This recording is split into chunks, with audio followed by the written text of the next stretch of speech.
le dernier épisode de cette saga consacrée à Charlie Chaplin toute cette semaine, le grand destin de la semaine.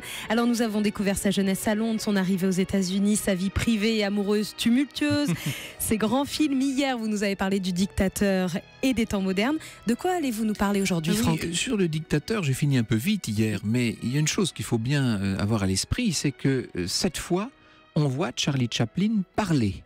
Je vous disais que les temps modernes étaient la dernière apparition de Charlot. On entreaperçoit d'une certaine manière Charlot dans le dictateur, puisqu'au début, ce petit barbier dans le ghetto, là, il a tout de Charlot. Et puis donc, vous savez que les circonstances vont le faire monter à la tribune, il est devant cette espèce d'assemblée digne de Nuremberg. C'est un peu une sorte d'Hitler, tout le monde attend le discours, et le discours, ils ne vont pas être déçus, les gens. C'est le fameux appel aux hommes de Charlie Chaplin qui dit « Je regrette, mais je ne veux pas être un empereur. Ce n'est pas mon affaire. Je ne veux ni régenter, ni conquérir qui que ce soit. J'aimerais, ajoute-t-il, aider chacun si possible. Les chrétiens, les juifs, les noirs, tout comme les blancs. Nous avons tous le désir de nous entraider. Les gens civilisés sont ainsi. Nous voulons vivre de notre bonheur mutuel, pas de notre mutuel malheur. » Et Chaplin, enfin ce personnage qui profite de la circonstance, ajoute, c'est un véritable contrepoint au discours d'Hitler, exactement à la même époque, il faut bien en être conscient. Il ajoute la voracité a empoisonné l'âme des hommes, entouré le monde d'un cercle de haine et nous a fait entrer au pas de loi dans la misère et dans le sang. La haine des hommes passera et les dictateurs périront et le pouvoir qu'ils ont usurpé au peuple retournera au peuple. On peut dire que Charlie Chaplin a attendu, il a attendu presque 20 ans, même plus de 20 ans pour prendre la parole, mais quand il la prend, ça n'est pas pour rien. Et pour la suite de ce grand destin consacré à Charlie Chaplin, vous nous parliez il y a un instant, Franck Ferrand, du film Le Dictateur, le premier film dans lequel Charlie Chaplin parle alors qu'il s'y était toujours refusé, un vrai film politique. D'ailleurs, on lui reproche d'être un peu trop bavard. Vous savez, c'est ce qui est amusant. Tant que Charlie Chaplin était ce moraliste muet qui reproduisait en les grossissant les travers de la société américaine, ça agaçait, mais on voulait bien encore le tolérer. Au moment où il se met à faire la leçon, non seulement aux États-Unis, mais au monde entier, tous ceux qui, jusqu'alors, se sont déclarés contre lui vont se liguer, en quelque sorte. Je vous disais, depuis longtemps, qu'il a beaucoup d'ennemis du fait d'une vie privée très dissolue, du fait d'une réussite professionnelle et financière quasiment sans exemple. Tout ça a créé beaucoup de jaloux, beaucoup d'envieux, beaucoup d'ennemis. Mais à partir du dictateur, on va voir se liguer littéralement ceux qui, aux États-Unis, considèrent que Charlie Chaplin n'a pas sa place. Il reste, ça paraît fou, parce que ça fait quand même presque 40 ans qu'il est arrivé, mais il demeure, qu'on le veuille ou non, cet immigré britannique qui vient des bas quartiers de Londres et qui, d'une certaine manière, n'a jamais véritablement trouvé sa place dans une société hollywoodienne qu'il a contournée par tous les moyens. N'oubliez pas qu'il a créé sa société, sa United Artists. Bon. Et maintenant, il dérange. Et pendant la guerre, il va prendre parti, là encore, d'une manière très forte. Vous savez que Goebbels l'appelait ce misérable juif mesquin, avide et méprisable. Eh bien, il prend la parole à San Francisco pour demander, Charlie Chaplin demande la constitution d'un comité de secours. À quoi ? Un comité de secours à l'Union soviétique que vient d'envahir Hitler. Attention, une fois de plus, on va l'accuser de sympathie communiste. Il est vraiment très imprudent, il faut le reconnaître. Et le 22 juillet 1942, il intervient depuis Hollywood par téléphone au cours d'un grand meeting, une espèce de grande réunion comme savent en organiser les Américains au Madison Square Garden de New York. Et le discours de Charlie Chaplin, même s'il n'est que par téléphone, ce discours, là encore, est très fort. Washington, Londres, dit-il en lançant une véritable apostrophe aux capitales du monde encore libre, laissez-nous réaliser ce vœu, la victoire au printemps, dit-il. Tentons l'impossible, n'oublions pas que les grandes histoires dans l'histoire de l'humanité ont été les conquêtes de ce qui paraissait impossible. Et là, c'est la foule entière. Vous imaginez ce que c'est Madison Square Garden, c'est l'ancêtre de nos très grandes salles de spectacle. C'est la salle entière qui se lève et qui acclame Charlie Chaplin. Il y a donc bien sûr des ennemis d'un côté, mais de l'autre, il y a tous ceux qui le soutiennent, bien sûr. À la fin de la guerre, il va tourner un nouveau film, alors qui est il faut bien dire, c'est un film un peu raté.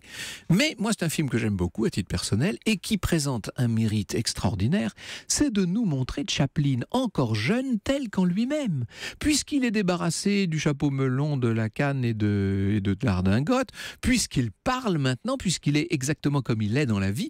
On peut voir quelle est la subtilité de ce personnage qui joue un peu le rôle de Landru, vous savez. C'est son 77e film. Dans les longs métrages, ça n'est que le 5e en l'occurrence, sur un scénario original d'Orson Welles, qui donc s'est inspiré de cette affaire Landru et qui est une façon de critiquer la guerre, bien entendu, car sans la Première Guerre mondiale, il n'y aurait pas eu Landru, et l'on laisse entendre dans ce film très parisien, puisqu'il se déroule à Paris, dans une atmosphère très parisienne, on laisse entendre que la guerre est un facteur déstructurant de la société. Alors, encore une fois, un certain nombre d'ennemis vont se lever, vont dire « Mais pour qui se prend Charlie Chaplin ? Depuis quand se croit-il autorisé à nous donner des leçons ?» etc. Il n'empêche, plus le temps passe et plus la dimension morale du personnage s'ancre dans l'inconscient collectif. Ce qui est assez extraordinaire, c'est qu'en 1950, Charlie Chaplin était encore dans la plénitude de ses moyens et dans sa réalisation de grands cinéastes. Le film Les Lumières de la Ville, vous savez, City Lights de 1928, est repris à Broadway. Et ce qui est extraordinaire, c'est que le magazine Life lui décerne le titre de meilleur film de l'année. En 1950. Vous voyez que Chaplin est en train d'entrer, comme ça, mutatis mutandis, il est en train d'entrer dans la légende de son vivant, bien entendu. Son film suivant va être un mélodrame. Est-ce que c'est le succès de la reprise des Lumières de la Ville qui lui a donné envie de renouer comme ça avec ses premières amours? Toujours est-il que Limelight, ces Feux de la Rampe dont nous entendons la musique principale, le thème depuis le début de cette semaine. Les Feux de la Rampe sont un grand mélodrame avec cette danseuse, vous savez, 2 petits chaussons de satin blanc, et puis une réflexion aussi sur le devenir de l'artiste, sur le vieillissement de l'artiste. Il y a cette scène absolument magnifique où Charlie Chaplin, qui joue le rôle d'un clown qu'il a bien connu dans sa jeunesse au demeurant, est à côté de Buster Keaton. Ils sont tous les deux là en train de se démaquiller. C'était leur dernière intervention. C'était la fin d'une certaine manière. Est-ce que Charlie Chaplin est en train, sans même le savoir lui-même, de tirer sa révérence peut-être d'une certaine façon? D'ailleurs, il fait dire à son personnage qui maintenant parle et qui maintenant, d'une certaine manière, a la langue bien pendue, il lui fait dire: nous sommes tous amateurs. C'est Calvero, le clown, qui dit ça dans sa loge. Nous sommes tous amateurs. Nous ne vivons pas assez longtemps pour devenir autre chose. Vous nous avez parlé il y a un instant du Dictateur, des Feux de la Rampe. Vous vous intéressez aujourd'hui au très grand succès de Charlie Chaplin. Nous sommes en septembre 1952. Charlie Chaplin vient d'embarquer sur un transatlantique pour aller une fois de plus en Europe. Il va présenter les Feux de la Rampe à Londres, à Paris, etc. Et au milieu de l'Atlantique, le commissaire de bord lui signale qu'un arrêt vient d'être pris par les États-Unis. C'est l'attorney général en personne, le ministre de la Justice, qui vient de demander l'ouverture d'une enquête destinée à déceler, je cite, « si la turpitude morale et les affinités politiques de M. Charlie Chaplin permettraient sa réadmission sur le sol américain ». N'oubliez pas qu'il est toujours britannique, lui. C'est un coup de tonnerre épouvantable, incroyable. On l'accuse d'être membre, d'avoir été membre du Parti communiste. On l'accuse de travailler contre les intérêts américains. On est en plein dans ce qu'on appelle la période du macartisme, vous savez. Alors, le New York Times réagit, bien entendu. Ceux qui ont suivi Chaplin au cours des ans ont du mal à le considérer comme un dangereux individu, écrit le journal. Aucune situation politique, nulle menace internationale ne peuvent abolir le fait qu'il est un très grand artiste qui a procuré des joies infinies à des millions de gens, non pas dans un pays seulement, mais dans tous. Certes, mais ça ne réchauffe pas le cœur de Charlie Chaplin, qui se retrouve exilé, qui va devoir aller s'installer en Suisse. Il faut vous dire qu'il connaît bien la Suisse. Je vous avais dit qu'il était venu plusieurs fois à Saint-Moritz, etc. Eh bien, il va s'installer à Corsier-sur-Vevey, au manoir de Ban, où la population l'accueille, mais véritablement comme un réfugié, vous savez. Et j'ai d'ailleurs reçu un email de la responsable des relations extérieures de ce qui vient d'ouvrir le Chaplin's World by Grévin, qui vient d'ouvrir justement à Vevey. Le manoir, nous dit cette dame, présente Chaplin, l'homme, l'intime, sa famille, et dans un bâtiment construit sur le domaine, appelé le studio, Charlotte, Charlie Chaplin, l'artiste et la reconstitution de certains décors de ses films. C'est un endroit qu'il faut aller voir et que pour ma part, je vous avoue, n'avoir pas encore visité. Alors, bien sûr que pour Charlie Chaplin, la vie continue d'être assez incroyable. Il reçoit des visites du monde entier. La reine d'Angleterre va l'anoblir. La République française, par la voix d'un grand ministre, Jacques Duhamel, va le faire commandeur de la Légion d'honneur. Mais il n'est toujours persona non grata aux États-Unis et il va falloir attendre 20 ans, 20 années pendant lesquelles il tournera encore Un roi à New York et ce film inachevé qu'est La Comtesse de Hong Kong.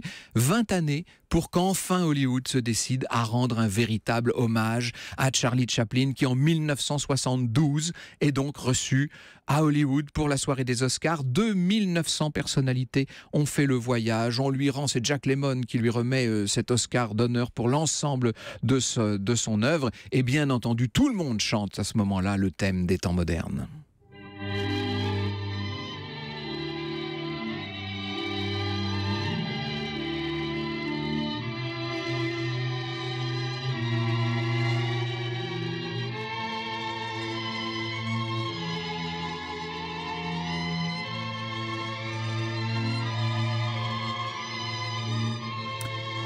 Nous disons au revoir à Charlie Chaplin.